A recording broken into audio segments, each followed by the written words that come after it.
Okay, we're recording. Hazardous Heroes Flight Time. Boom! Report. All present accounted for, sir. All present accounted for, sir.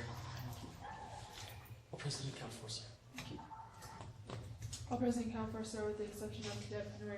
Thank you. All present accounted for, sir. Thank you. All present accounted for, sir, with the exception of Cadet Tues. Thank you. Pledge.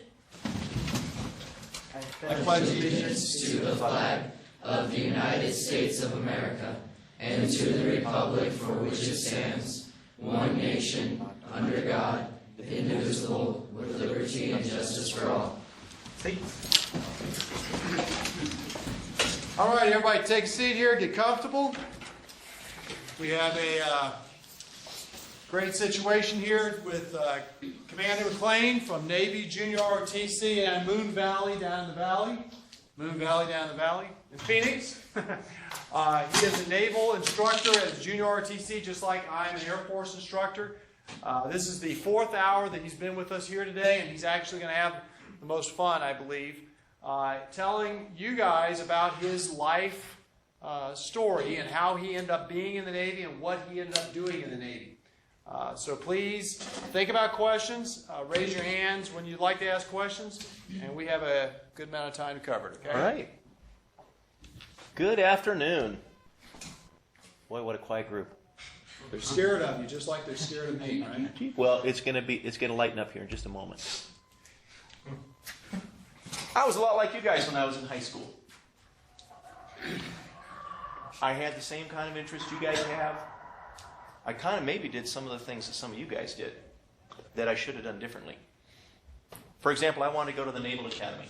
That was my goal. I want to go to the Naval Academy. So I said, okay, I'm going to be an Eagle Scout. So I was an Eagle Scout. I'm going to go do athletics because they look for that. So I was really good in track and I was good in cross country. There was one other area that I wasn't so good at. Anybody got an idea what that might be? Schooling. How about academics? Yeah, I forgot about that. I was about a B+ student, and that was not nearly enough to get into the Naval Academy. I just wasn't smart. I made some bad decisions on doing my homework and studying hard, and I focused too much on other things that weren't going to get me where I wanted to go. So I ended up not going in there, so I tried to go to junior college. I said, well, I'll go to junior college. And I went to junior college. I went to 5 different junior colleges. That's how many times I tried. So I did want to get an education, but I kept quitting. Now, the reason I kept quitting the junior college is because I got a job. And the reason I got a job is because I got a truck. And so I had to have a job to pay for the truck. And it became this vicious circle where I had to work to pay for the truck, but I needed the truck to go to school, but I didn't go to school and apply myself because I needed to go to work. So again, I made a bad decision. I should have gotten my college degree. That's what I should have done, but I didn't do that. So then I ended up being the midnight dishwasher at, anybody ever eat at Denny's? There's one right near here, actually. There's one right near here, okay. So I was a midnight dishwasher at Denny's. And one day my boss came in and he says, Pat, congratulations, you're getting a promotion. I thought, oh yeah, great. You get to chop the bell peppers and the onions on the graveyard shift. Wow, what a great promotion. So at that moment I figured out, I'm not going anywhere. I'm going nowhere fast. So I need to do a change. So what I did is I called a Navy recruiter. He came over and he showed me a, I need to wiggle this, content. Okay. I called a Navy recruiter and I said, hey, what do you got? And he showed me this flyer. And it was a submarine at the North Pole. And it's all I needed to see. Oh, I want to go do that. So I decided, okay, well, I'm going to go ahead and I'm going to enlist in the Navy. And I wanted to do 3 things when I enlisted in the Navy. Number 1, I wanted to marry that girl. Number 2, I wanted to go to the North Pole, now that he showed me that there really was a North Pole. And 3, I wanted a career. I wanted to do something with my life other than wash dishes and chop onions. So that's what I did. I enlisted in the nuclear power field in the Navy, so I went to nuclear power school. And that's about 2 years worth of training where they teach you about reactor physics and how to operate reactor plants. And then I went, and that was an aircraft carrier plant. They taught me how to operate an aircraft carrier reactor plant. So I went to my first ship very excited. Only, as you can see, it was not an aircraft carrier. It was actually a submarine. I was a volunteer for the submarine service. This is a fleet ballistic missile submarine, the USS Patrick Henry. That was my first ship. I did 2 fleet ballistic missile patrols on the Patrick Henry out of Guam. I was going to get out of the Navy if I stayed on that ship. I hated it. Absolutely hated the command climate. I couldn't stand being there. So I actually re-enlisted and gave the Navy 2 more years of my life. All they had to do was promise to send me away from that submarine. So they did. They sent me away. And they sent me to another submarine. Only this submarine was fantastic. It changed my life. It changed my outlook on the Navy. It changed my whole career right into focus, and I had the time of my life. This is the USS Aspro. We went to the North Pole on the USS Aspro. Actually got out and walked at the North Pole.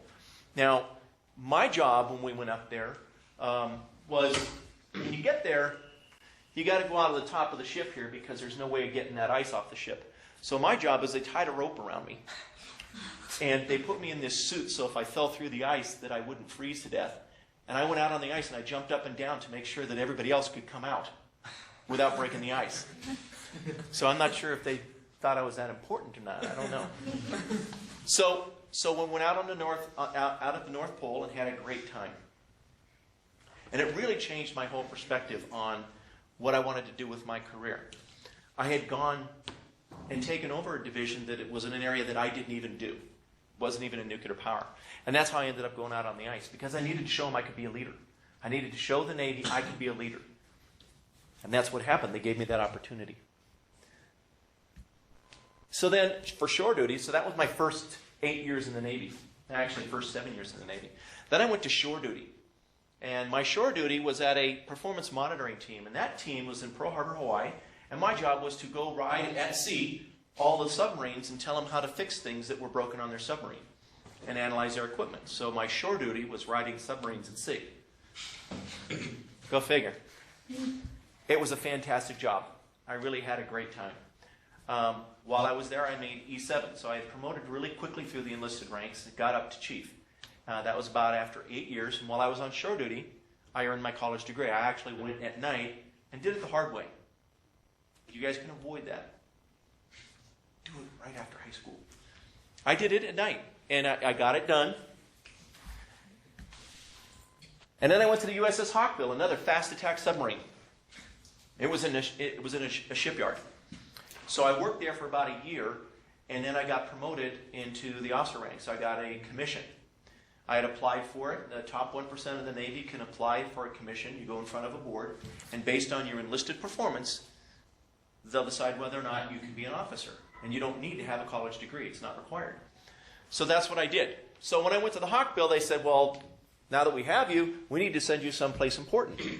So there I am, right before I became an ensign. That's before I had cadets, when I had black hair. And they sent me to a repair ship, the USS Samuel Gompers in Alameda, California. While I was there, I was a assistant radiological controls officer. What I was responsible for is all the radioactive work, all the contaminated radioactive work in reactor plants on ships. And so the guys that worked for me, we would make the procedures and go and fix things inside the reactor plants. You also stood watch as officer of the deck, which means you're the one that was up there, directing the way the ship went through the water. You were in charge of the ship. After that, I went to Puget Sound Naval Shipyard, where I became a nuclear project superintendent. What I would do in that job is Trident submarines, fleet ballistic missile submarines, would pull in, and they would have work that needed to be done in the reactor plants. And I had a group of civilian workers from the shipyard, and they would come down, and we would get that work done, and I would supervise that work. Then I got stationed on the USS Carl Vinson. Remember when I said when I first joined the Navy, they trained me on how to operate an aircraft carrier reactor plant? So now I'm at year 16 in my career. Now I'm finally getting to use that knowledge that I got. So there I went, and I was a mechanic when I was an enlisted guy. So I worked on pumps and valves and turbines and diesel engines and things like that, mechanical things. So my first job was as the electrical and electronic expert for the reactor plants. So if there was something wrong and nobody could figure out, they would come to me and say, hey, what's wrong? And I would be the guy that would have to lead the guys to solve the problem. After that, I went to the Trident refit facility, and I became a docking officer. I was the guy that would park the submarines inside the dry dock. And then I also did repairs for all of the surface ships in the Puget Sound region. If they weren't in the shipyard, my guys are the guys that went out and fixed them while they were in port.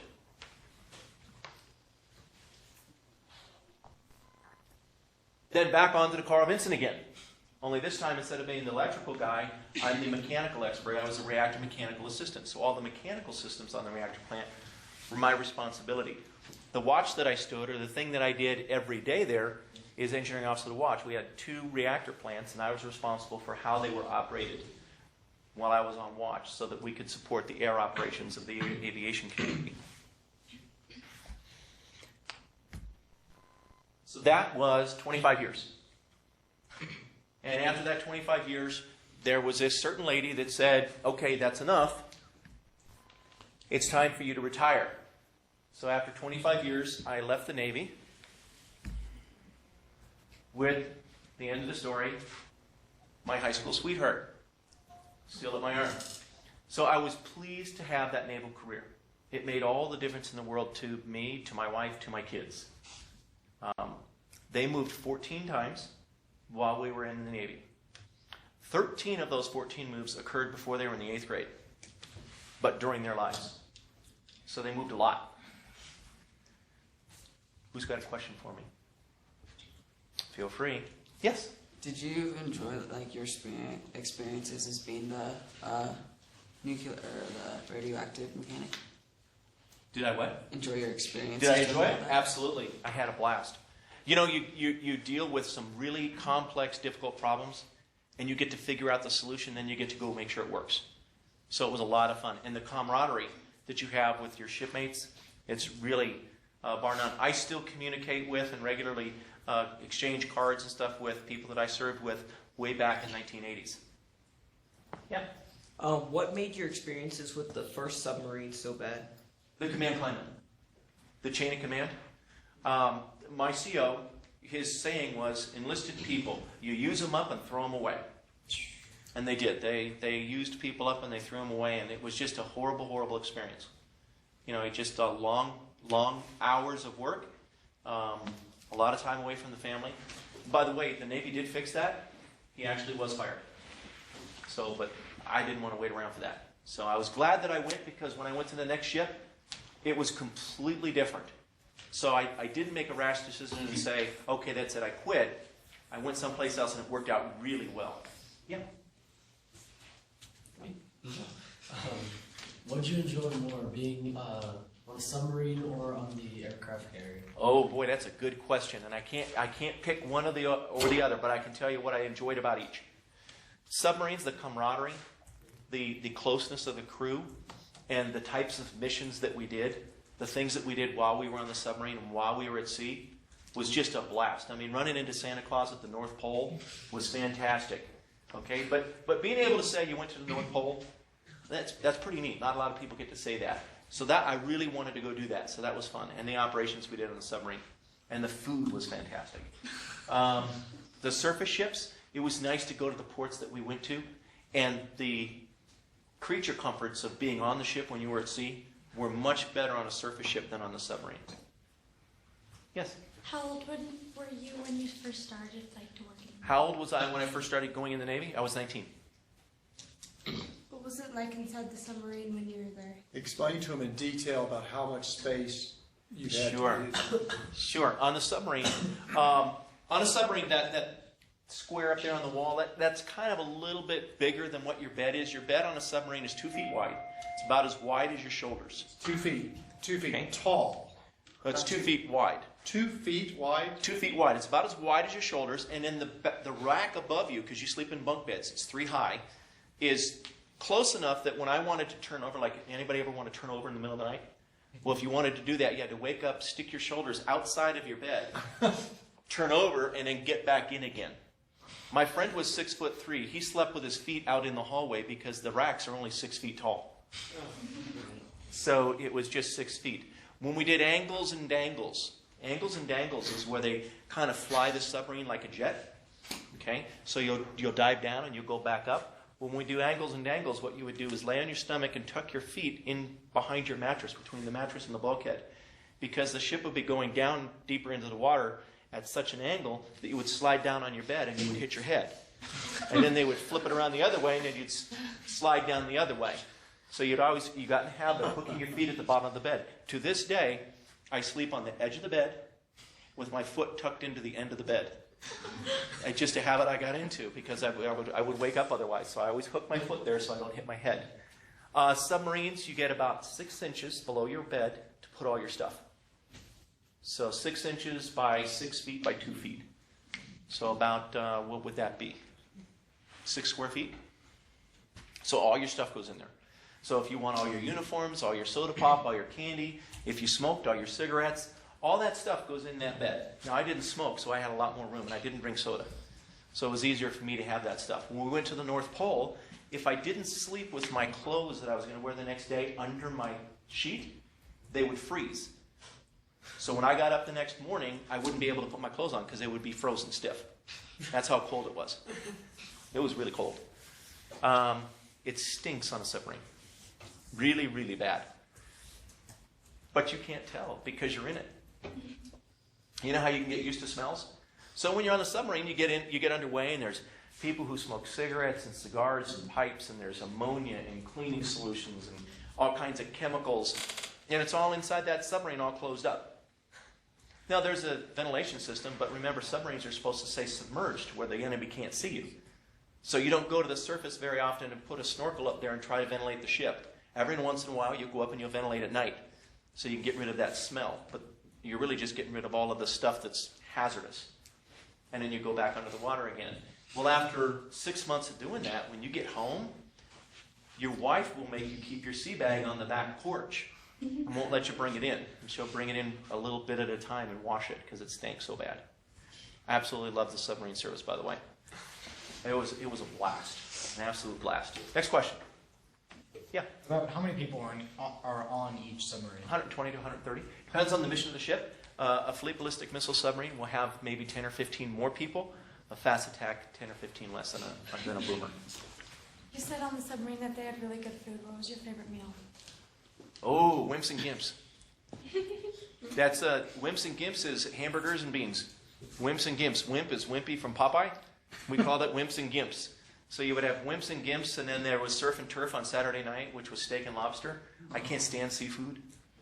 So I would have the steak, and I would give my lobster to somebody else.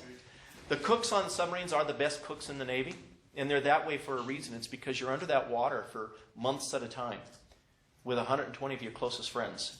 And sometimes you don't want to get in a bad mood. And the quickest way to get in a bad mood is to have bad food. So the best cooks in the Navy are always on the submarines. And then when you're not at sea, they're at a culinary school learning how to become a better chef. Our chef, we called him Mom. His real name was Rick Crandall. But we called him Mom. And when he left the ship, he went to the White House and he cooked for the president. That's how good they are. They are really good. You know you have a good cook when he walks on board the ship and he carries a little bag with all of his own spices. So he follows the Navy recipe card up to the point of pulling it out, and then he makes his own stuff. Ooh, it's good. Yeah. You had said that you knew you wanted to go into the Navy Academy, but you didn't tell us why. Why did I want to go to the Naval Academy? A couple reasons. There was a gentleman by the name of Joe Saliger when I was a young man. I was in the Boy Scouts, and he really impressed me just by the way he carried himself. There was a young guy at my high school by the name of Ron McCurdy who was going to the Air Force Academy. I was really impressed. I always wanted to be like him. I just thought he was a dynamite young man. He wasn't a mentor. He was a peer of mine, but I had a lot of respect for him. He had great grades. He was a great athlete. He was a very fair and decent and humble young guy. I wanted to be like him, so that was another reason I wanted to go. And I wanted to get a good education. I wanted to be the first person in my family to go to college. Yeah. Why did you choose the Navy over the other branches? Oh, that's a good question. I get seasick, so that was one good reason not to do it.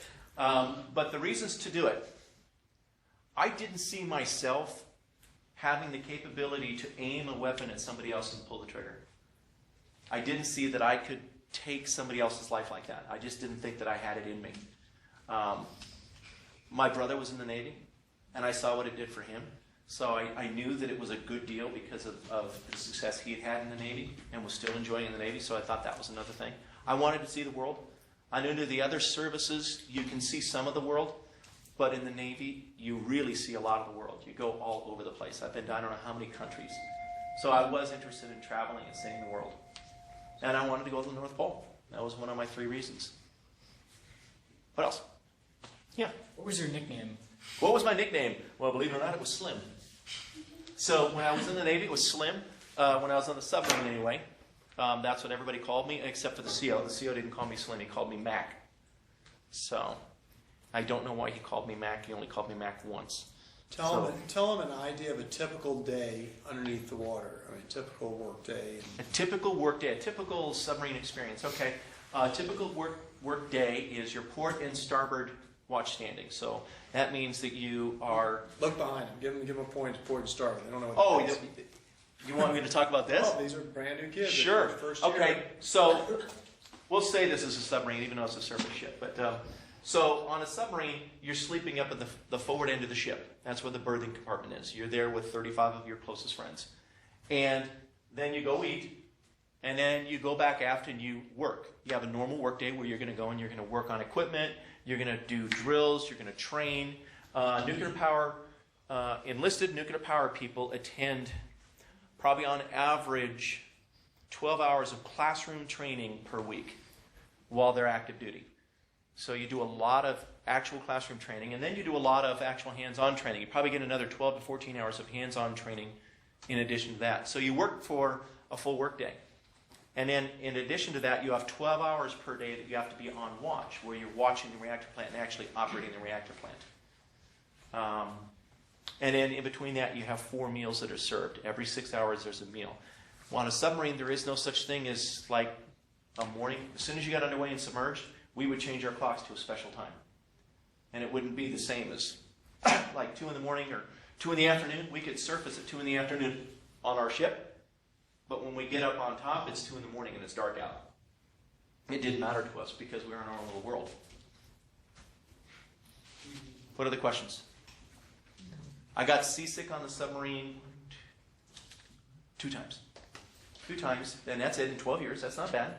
The first time the weather was so rough, we couldn't get deep enough to keep the submarine from rocking and rolling. And so it was violent enough that everybody got sick. And the good thing about getting sick is you just tie a trash bag to your belt. You got a question? How does the time work? How did the time work? Yeah. We have a 24-hour clock. And so we were on a special time because of the missions that we had. So that, because we have, like for example, here in Arizona, we don't change our time for daylight savings time, do we? But the world has time zones. And so submarines don't change their clocks for time zones. They just go on one time so that at any time the president needs to order us to do something, he knows exactly. If he tells us at 1800, go do this, or at 6 in the evening, go do this, we're going to go do it. And we don't worry about the time zones.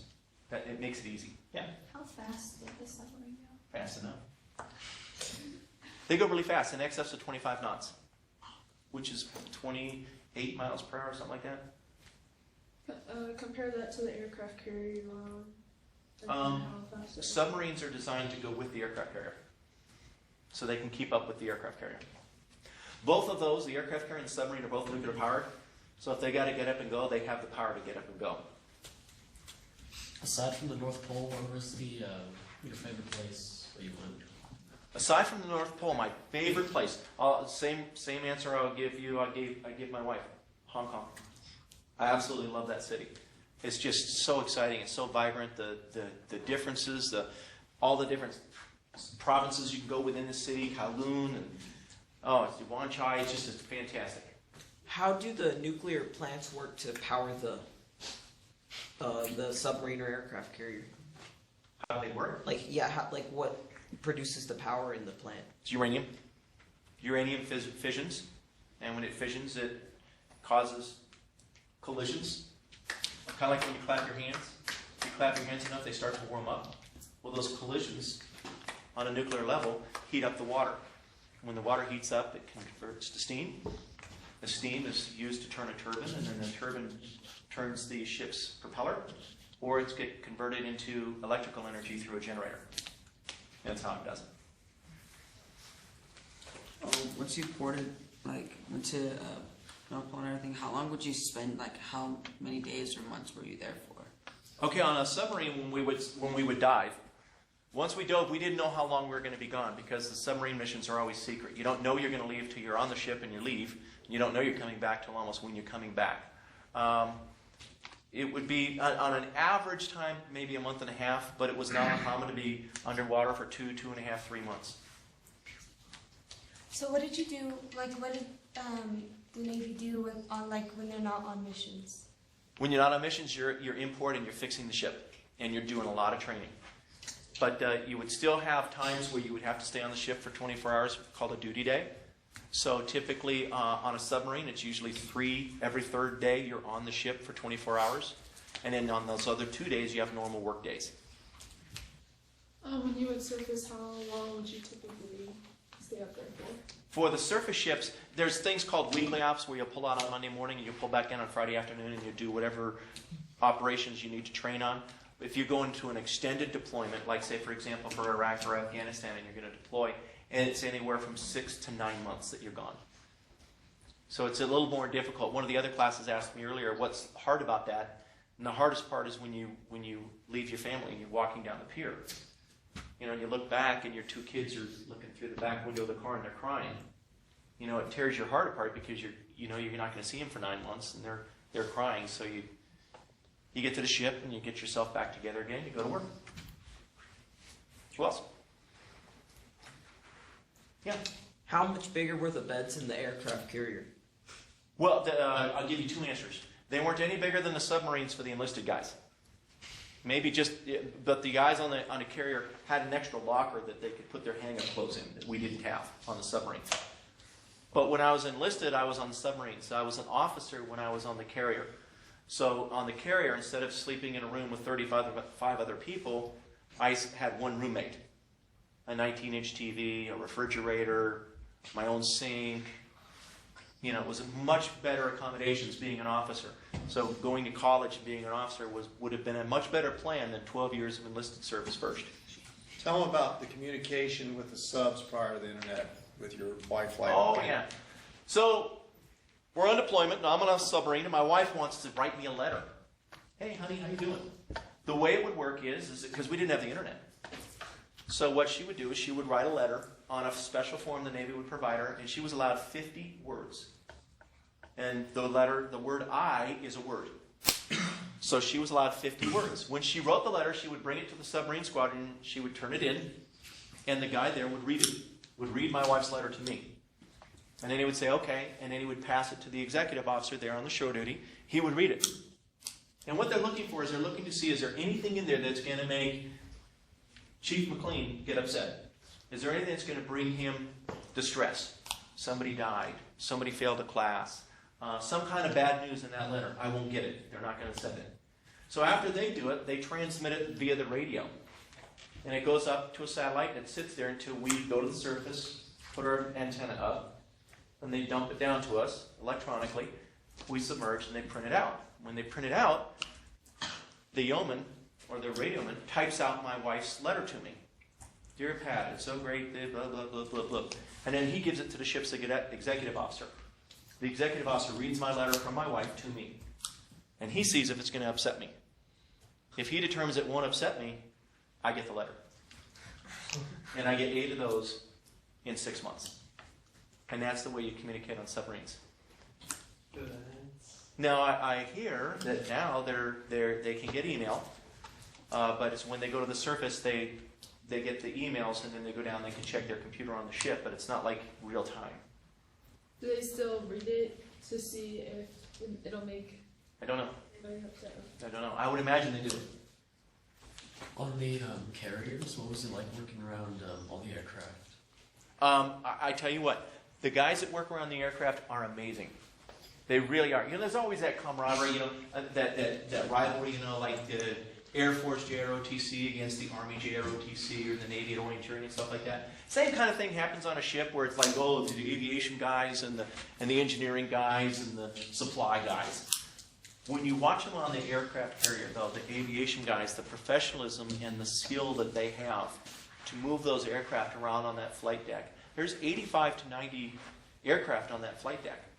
That's a lot of aircraft with all those bombs, all that fuel, and they have to move those things around in such a way that they can take off and land at the same time and bring them down below from the elevators. True professionals up there. Absolutely true professionals up there. What was the hardest thing that you had to repair on a submarine? The hardest thing well, it's not the hardest thing I had to repair, but I'll tell you the hardest job I ever had. We had to paint the hull. And a submarine, it's round, isn't it? Okay, it's round. That's why they call it a sewer tube. Okay, I'm a sewer tube sailor, and I'm proud of my 12 years of substandard performance. Now, so we had to paint the inside of the hull in the engine room. And there's all this equipment that you've got to reach through and around to get down to paint it. And it's epoxy paint. You know what epoxy paint is, right? You can't wash it off. It dries on. So I get this ingenious idea that we can't reach the bottom, and the chief said we can't leave until it's all painted. So I said, hey guys, I got an idea. Lower me down the outboard side of the ship, and I'll just slide down the hull, and I'll paint over my head around all the equipment, and then you pull me up, and I'll paint some more. And so it was working out great. I was painting all this red paint. They'd pull me up a little bit, and I'd paint. Well, they let go of the rope. So now I go sliding back down the hull of the submarine through what? All the epoxy paint that was all over everything. That was my first bald period in my life because all the epoxy paint got in my hair and dried solid.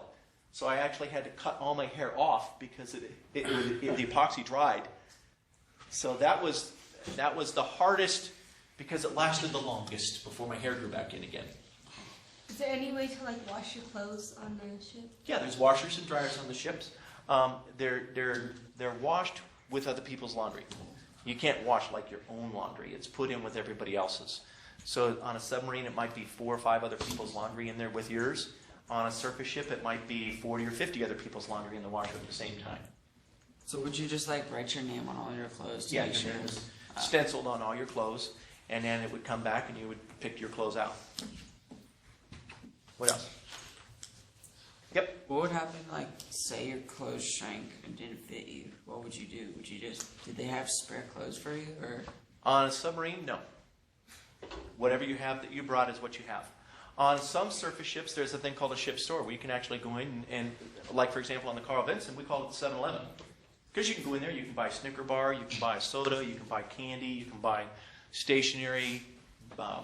It's a small city. It's got a chapel, it's got a police station, a fire station, it's got everything a small city has. A sewer system, it has all of that. I mean, there's 6,000 people. That's a small city. So you would have the opportunity on a carrier, but on a submarine, no. Whatever you have is what you have. On a submarine, there's just no room. There's no personal space at all. That's why on all ships, a rack is considered the bed. There's a little curtain that goes across so you have a little bit of privacy. A person's rack is their private space. You do not mess with somebody's rack. That's the one thing you never do, is you never go into somebody else's rack. You never mess with it in any way, because that's the only place on the ship that's yours. Yeah.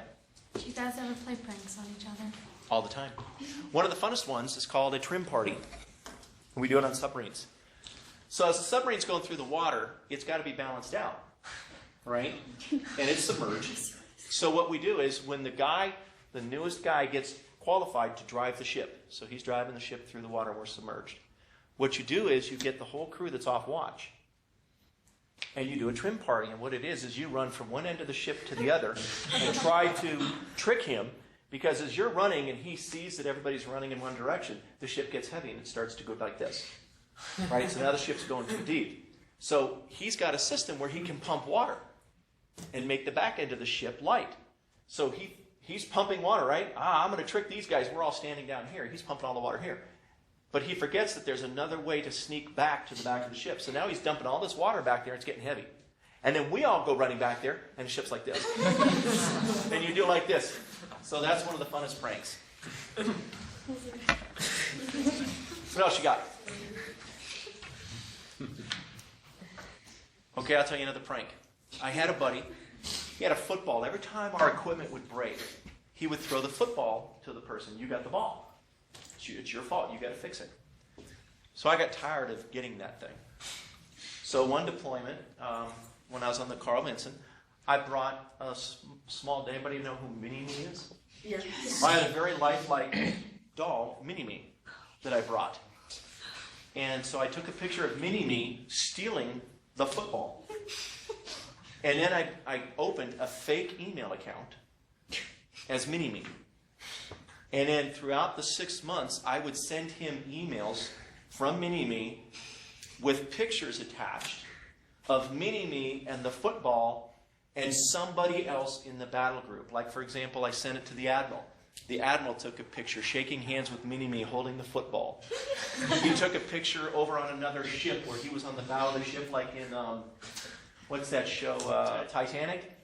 So he was on the front of the ship, like in Titanic, with the football. So this went on for 6 months, and I would be here working on my computer, and he sat right over there where the colonel is working on his computer. And I would actually write up the email and send it, and I could hear it go beep, beep. It would hit his computer, and he'd tense up and he'd start to read it. Who is doing this? Who is the pinhead that's doing this? And he would get so upset, and I'd be sitting over there. I want to crack up so bad. So it lasted for 6 months until I made a fake stationery. He went to the Department of Justice into the Witness Protection Program for stealing the football and had to return it. So it was a lot of fun. It lasted for 6 months. It was an ongoing joke. It was a lot of fun. You get that kind of camaraderie. So it's really good. Yes? How long do you have to do things like eat and sleep? How long do you have for things like eat and sleep? Different answer for different types of ships. On a submarine, it's a very small mess deck, so you have about 10 to 12 minutes to eat. So you get your dinner, you sit down, you eat, you get up, and you go. And that's it. Because everybody else needs to be able to sit down. On a surface ship, you have, maybe 20 minutes, 20, 30 minutes. It depends on what meal it is and what we're doing. Because, again, there's not enough seats for everybody. Because it's a ship, and so there's probably 20 to 30 minutes. And then in the evenings, my last tour on the Carl Vinson, I probably slept 3.5, 4 hours a day. And other than that, I was working, or I was in the gym working out, I was taking care of myself. So it just depends on what your priorities are. What kind of training did you do on the submarine? What kind of training did we do on the submarine? Well, because I was in nuclear power, you did a lot of nuclear power training. There's a lot of training in nuclear power. So a lot of it was how to operate the plant, how to fix the plant if something went wrong, how to react if something went wrong, things like that. And then there was times where you had to learn your own job, how to fix particular pieces of equipment, how to do trend analysis and figure out what's going on with equipment. When you had to, when you were going out on the ice, did you ever fall through it? Like when you were... That's funny. Yes and no. I did, but only up to my waist. And then they actually did fill up the rope, so I felt good about that it was only that deep. But then after I had done all that, there were some other people who were with us who walked out on the ice, and one of them promptly fell down to about, his leg went down to about his thigh in through the ice, and he got into some water, so I guess I missed that spot. Who was your best friend, the guy you talked to most on the submarine? On the submarine, Fred Harrington. I only served with him on the USS Aspro. I still communicate with him. He lives in Petoskey, Michigan. And we only served from 1982 to 1983 together, but we still communicate with each other. Another one of my friends from the submarine is my son's godfather. Did anything, what was the biggest issue that came up in the submarine? Were you ever in danger of something happening? Yeah. I mean, obviously warships are dangerous in and of themselves. And depending on what you're doing and where you are and who might be there or who might not want you where you are, it could get dangerous. But overall, I mean, everybody's trained and you know what you're supposed to do and you go do your job. So, I don't want to compare it to, like, say, somebody who's some poor guy over in Afghanistan who's in a foxhole getting shot at. That wasn't like that. Did anybody ever play a prank on you? Oh, sure. Oh, no, you're too smart for that. Oh, yeah, I figured it all out, yeah. Oh, yeah, sure. People always play pranks on you. It's a lot of fun. Yeah. Did anyone ever die on the ship or something? Not because of an act of war. People would die because of accidents not related to the war, or people would die from natural causes. Have a heart attack or something like that. There was an elevator accident where 3 people were killed because the elevator fell down. So. What would you do? What's that? What would you do? What would I do? Like if they died, what did you do with them? Yeah, that's what I was. Well, what happens is they go into, I'll give you graphically, they get put into a body bag, and then they get sent back to their families when we get close enough to port that we can send the body home. But yeah, I was gonna. So what would you do? Like, say, you guys were, I don't know, 100 miles away from their home. Where would you put them? Like, We were thousands of miles away from home. We were on the other side of the earth, out in the middle of the Indian Ocean, 1,000 miles from land. So would they just kind They go in with the food. They go in the freezer. What else is there? I mean, think about limited space. What are you going to do? That's the way it is. It's the real world. The operating room on a submarine, by the way, if somebody's hurt, is the wardroom table where everybody eats dinner. You look up above the table, that's where all the operating lights are, and the table's designed to be an operating table. It's just you eat dinner there because there's no other room. On the submarines that you were on, was there any like girls on there, or was it just The guys? good news is girls are now on submarines. We just started taking female officers on submarines 2 years ago. And the way it works is the Navy takes the female officers, puts them on the submarines first. They figure out how the systems work, how the submarine works, and then they bring in senior enlisted females, and they begin to integrate into the ship. Once they're into the ship and they've got the systems down really well, they bring in the junior personnel so that the structure is already there, so that that transition for the female sailors going onto a ship that was traditionally a male ship is smoother. So it would be like an all-female. No, it's mixed crew. Okay. Every ship is mixed crew with the exception of, and now submarines are even mixed crew. So I had female people that worked for me, I had female officers that worked for me. I worked for female officers, so it's all mixed. Who else? Now's your chance. No other questions? You're all ready to everything there is to know about the Navy. Yes? Did you ever end up in an act of war or some form of combat? Well, during my time when I was in the Navy, 25 years, there was the Cold War with the Soviet Union, and I was in the submarine force, and the submarine force played a pretty large role in the Cold War. Then there was Operation Desert Storm, Desert Shield, which was in 1991. And then after that, there was obviously the war after 9/11. So, but was I ever like ducking bullets? No, never. I didn't see myself as somebody that could shoot somebody else. It's one of the reasons I went in the Navy. Did you ever work with like any other country's military or All the time. forces? And what was your like favorite? Like, who do you think was the most professional that you worked with? I didn't have that face-to-face contact on a personal level with them, so I couldn't really tell you that one was better than the other. I just know that it was a lot of fun. It's called RIMPAC is what it's called, and it's where all the Pacific Rim nations do collective naval operations together. It's a lot of fun because in port, you have all these people from all these other countries walking around you get to talk with. So that's why it's a lot of fun. Yes? What type of defenses do you have on like a submarine? Submarines, their biggest defense is torpedoes. The ability to fire torpedoes is the submarine's number one. Well, the number one thing is stealth, not being detected, not letting the enemy know where you are. And then the other thing is you have torpedoes. And then other than torpedoes, we had sidearms. We had 45 caliber. What is silver on your pocket? Silver is submarine service. So to get this, it takes about a year of learning about the ship and about how to operate the ship, and then you get submarine service. This is officer surface warfare. So you learn how to operate the ship, drive the ship, and then about all the different Navy ships and how to operate a battle group. And it takes it took me 2 years to get that. Yeah. Did you have any nuclear torpedoes on your ship or on the submarine? It's going to be a weird answer, but the Navy neither confirms nor denies that they carry any of that stuff. How long did it take you to get your full start? I was enlisted for 12 years, so I worked up to be an E7 after just under 8 years.